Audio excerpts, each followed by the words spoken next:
Then forthwith he went to his holy task, to be the guide of the souls of the dead. Hermes, messenger of the gods, guide and guardian, bestowed upon the mortals the solace of safe passage. From the Homeric hymn to Hermes. I call upon Hecate, who reigns over heaven, earth, and sea, the one who opens and closes the paths of the living and the dead. From the Orphic hymn to Hecate. Magical Professions presents Episode 2, Pathkeepers. Hello, dear listeners. Almuda here, welcoming you to the Magical Professions podcast, your gateway to the professions from the realms of fantasy, science fiction, mythology, and magic. We all know there are countless professions in our world, but did you know there are even more magical professions hidden from the plain sight? That's what we're here to discover. Throughout this podcast series with me, Almuda, as your companion, we delve into these extraordinary professions by exploring sources such as sci fiction, fantasy, history, and philosophy books, movies, local legends, and so much more. We call upon the enchanting mysteries from the pages of ancient texts and from the immersive worlds created by talented authors, artists, musicians, filmmakers, virtual reality and game developers. From spirit whisperers to interdimensional border guards, we'll cover it all. And today, we're diving into the world of mage pathkeepers. Welcome to the magical adventure. Let's enjoy it together.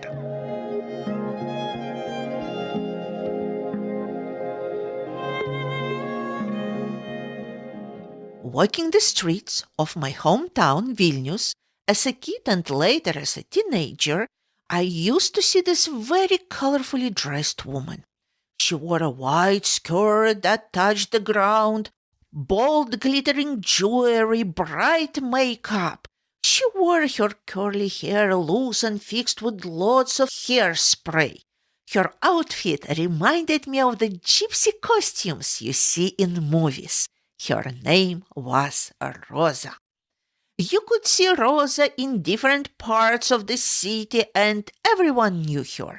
People had varying opinions about her, many considered her strange, but one thing was clear.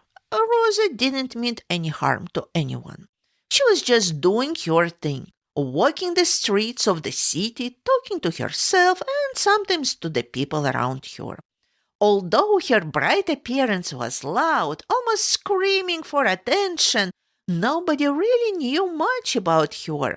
There was always a degree of mystery around Rosa, and I've always wondered, who was she? What was she doing? Rosa always seemed to be on some kind of mission, but what mission exactly? Nobody really knew. Years later, as an adult living already in Orlando, Florida, I often saw a man walking the streets and picking up trash. Similarly to Rosa, he would talk to himself as he did this all day long. People respected him for what he was doing, volunteering to make city a cleaner and more beautiful place. Like Rosa, he seemed to be on a mission. But what mission? Who was he? What motivated him? What motivated him to do what he did? What was his personal story? More and more questions kept arising for me with no clear answers yet. There was a sense of mystery about him that reminded me so much of Rosa.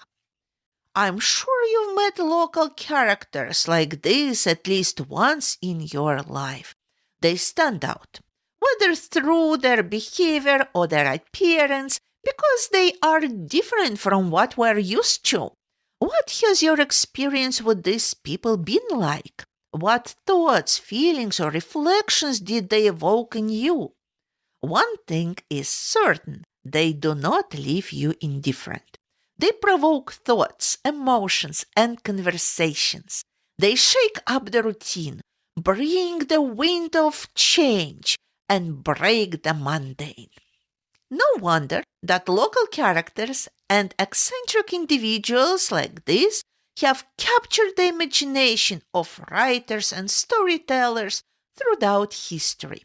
Take, for instance, Baron Munchausen from The Adventures of Baron Munchausen, written by Rudolf Erich Raspe, a figure as colorful as his tales. He doesn't merely stir things up. He defies not just social norms, but the very laws of nature itself.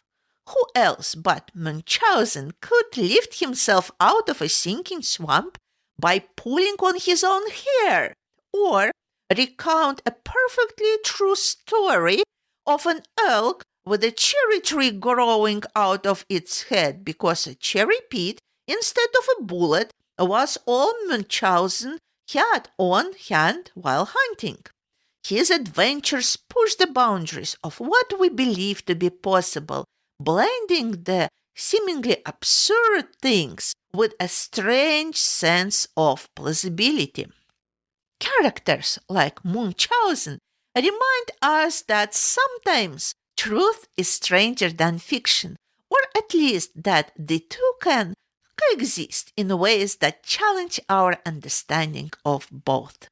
These figures bring the unexpected, weaving chaos into the fabric of the ordinary, and their stories leave us pondering. What if there is more to the world than meets the eye?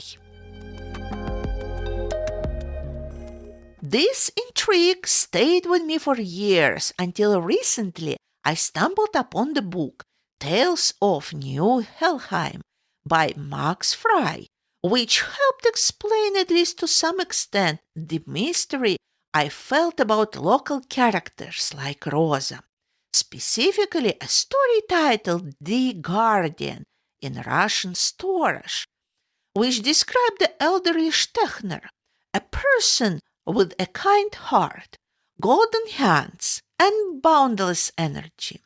With all his kind heart, he loved his wife, Irena, and created a whole beautiful garden for her to enjoy, since her fragile health did not always allow her to go on walks. By the way, they both lived in Vilnius, Lithuania, a magical place where I met Rosa. What a coincidence! There was nothing overly unusual about Stechner. He worked as an electrician and was always in demand. However, he, like me when I first met Rosa, was always wondering about his neighbor, Arkady. He didn't look dangerous, but he was a bit spooky. He patrolled the garden with a toy automatic weapon, targeting anyone who seemed suspicious or tried to pick up a flower from Stechner's garden. He was also known for cussing at people who intruded on the garden. Strange behavior, but Arkady never hurt anyone, so everyone just assumed he was, mentally unstable. Stechner thought the same until Irena passed away, and Arkady, already dead by that time, appeared in front of him. It turned out that Arkady had served as a pathkeeper. According to Arkady, these are individuals who guard the paths that the dead choose to leave this world and move to places beyond. Arkady explained that it might seem as though all people died the same way, but in fact, they have countless paths to enter. The role of the pathkeeper is to guide the dead towards the good path and help them avoid the dreadful one, and sometimes log the paths that are particularly awful. According to Arcady, he had helped Irena to a wonderful path, and it warmed Stechner's broken heart to know that his Irena was helped and that everything was good with her. When Arcady asked if Stechner would take on his role of guiding people to the beyond, he agreed. With his kind heart, it felt right to Stechner to care for people when they truly need it and help them find the good path. The only caveat was that others would see him as, well, strange. Not entirely of this world, because he really wasn't. He was on a bridge between this world and the next, where the souls of the departed travel after completing their lives here.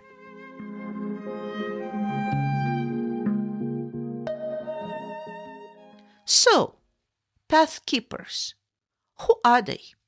Who employs them and how? Can you be trained to become a pathkeeper? Most of the time, people like this are somehow strongly bonded to the place they lived in. There should be something that keeps them in this world and prevents them from completely crossing the line between our world and the other ones. Something should be connecting the person to the earth, grounding them. For Steckner, it was most likely the garden he created. What do you think? Also, a pathkeeper should have a kind heart, like Stechner's. Someone caring about others, crossing over, and wanting them to find the good path, like Arkady did to Stechner's wife.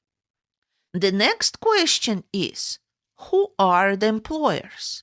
For magical employees, there should be magical employers. The first who comes to mind is the ruler of the paths, the patron and protector of the roads, Hermes. But not only he performs these essential duties for all travelers. Hermes is also known as a psychopoum, which comes from the Greek words psyche, soul, and pompos, guide or conductor, serving as a mediator between the mortal world and the divine or supernatural realms. It means that this Greek god helps guide souls leaving this world, and he would definitely need help sorting things out and with guiding the dead along the path to other dimensions. The next who comes to mind is the key holder to any door, to any path in this and other worlds, the goddess Hecate. She might be the most plausible employer in this story, as there is a strong connection between Hecate and nature. Remember the garden Steckner created. Moreover, closing and opening the doors is also the function belongs to Hecate. Whoever the employer is, this job is important for all of us and our loved ones. If you have a kind heart and want to continue caring for others, not only here, but on the other side, then this job might be for you. Remember, though, to get grounded and strongly connected to the earth, as this might be one of the main conditions of your mage employment. And the next time you see a local character who looks eccentric, think about their possible magical duties. Consider the possibility that they may be comforting and guiding the soul to the beyond at this very moment you are looking at them.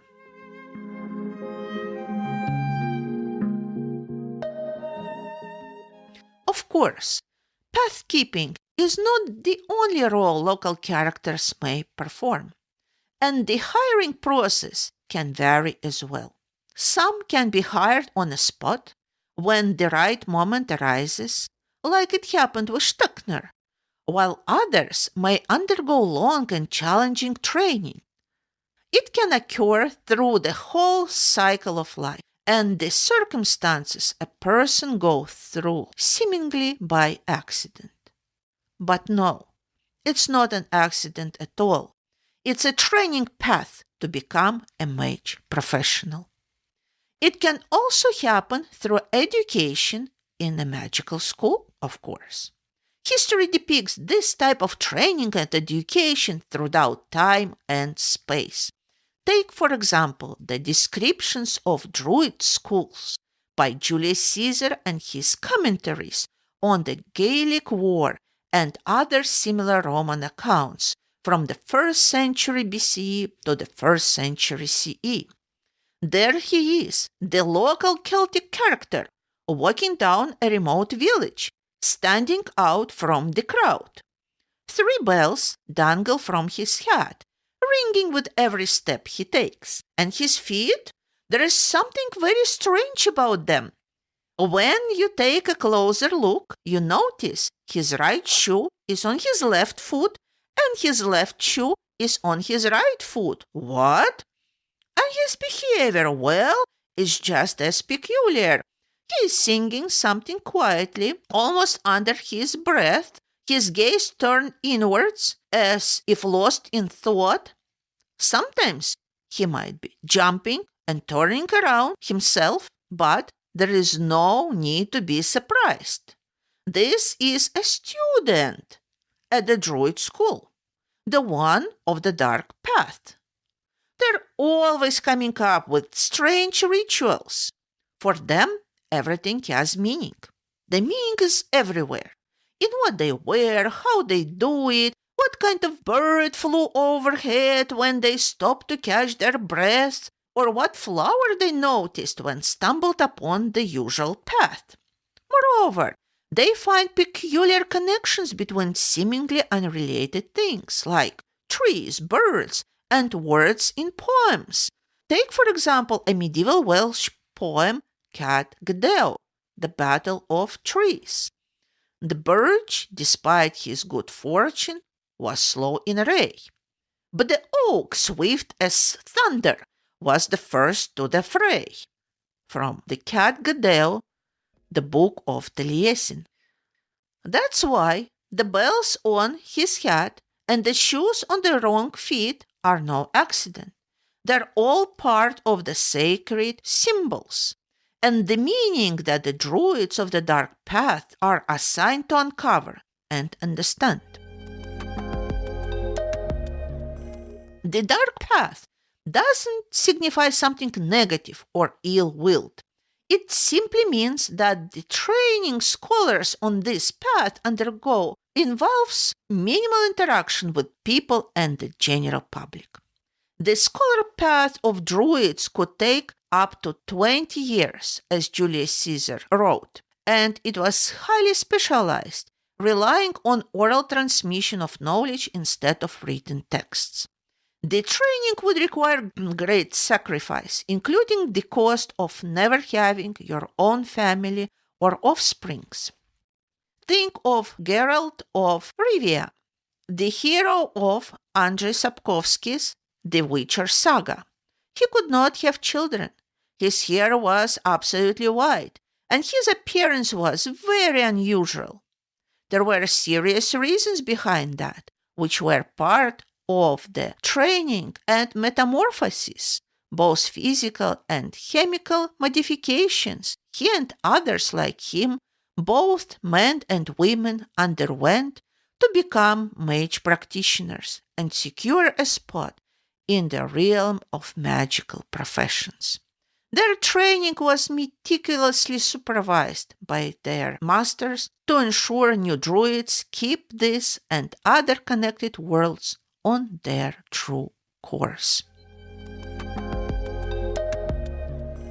After graduation, some of them would be referred to the magic labs, where they would dedicate themselves to working together with fairies on developing new traits essential for magical task execution.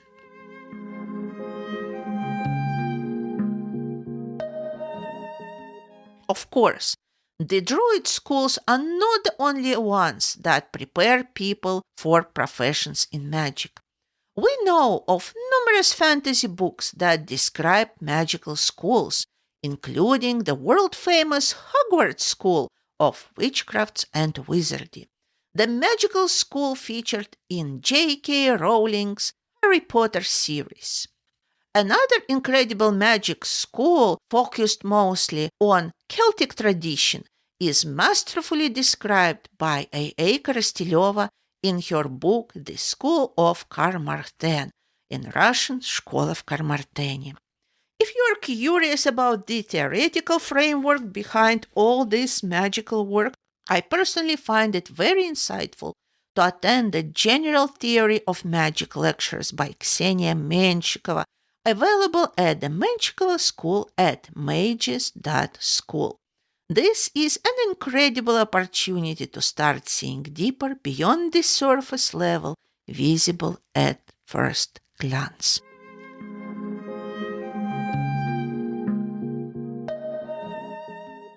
So, returning to the beginning of my podcast story, who was Rosa?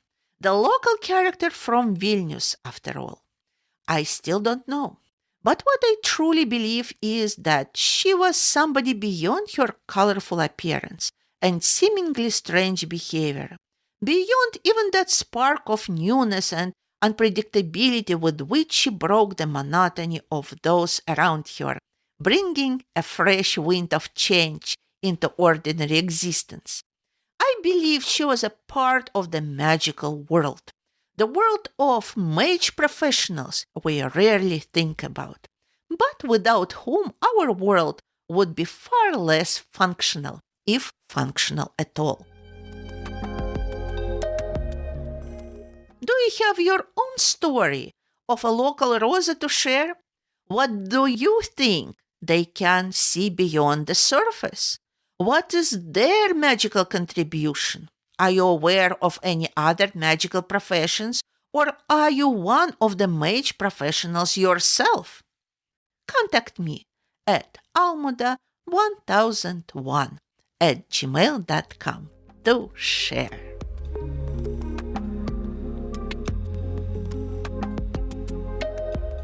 Dear listeners, I hope you found our Magical Professions podcast episode insightful. As we concluded, I'd like to extend a heartfelt invitation to all of you. Your stories, encounters, and knowledge are invaluable to us, and we want you to be a part of this mystical journey. Have you ever had a brush with a magical profession, a strange encounter, or stumbled upon hidden knowledge? Do you possess ancient scrolls, widespread tales, or first hand experiences that you believe belong in the spotlight? Are you aware of a sci fi or fantasy book or a movie with magical professionals in it? We want to hear from you. At Magical Professions, we cherish the power of collective wisdom and the magic of shared experiences. So don't be shy.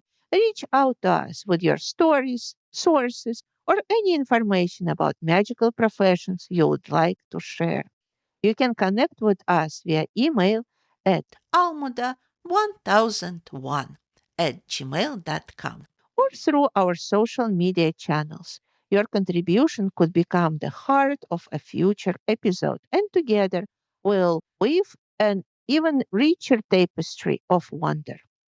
Thank you for joining us on this mystical journey. Remember, the magic is not just in the stories we tell, but in the connections we make. Until next time, keep the magic alive, and may your world be ever more enchanting. I'm your host, Almuda, signing off, and I can't wait to hear from you.